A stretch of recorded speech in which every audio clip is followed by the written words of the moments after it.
د مسلمان د پاره پکار دی چې کله ګناه وکړي د هغه بعد فوراً توبه کښل هغه پکار دی.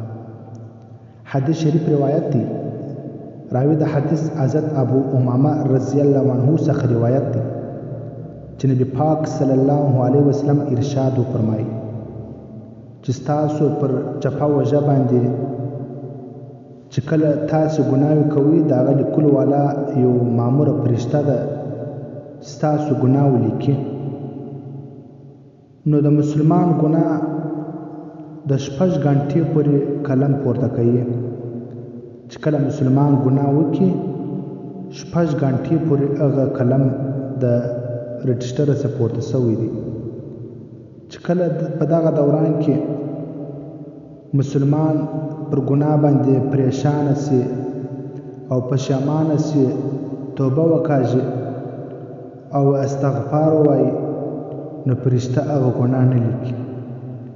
او چې کله 6 غنټې پرسولې او هغه مسلمان ګناه څخه توبه نه وکړي، نو بیا د یوې ګناه په بدله کې یوه ګناه لیکي. بحواله المعجم الکبیر لطبرانی حدیث نمبر 2915.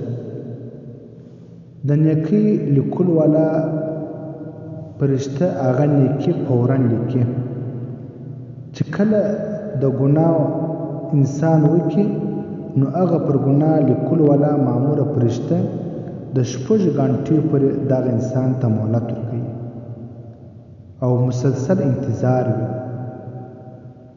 چې کله دغه مسلمان د دغه 6 غنټې کې دننه توبه نه وکړي، بیا هغه ګناه لیکي.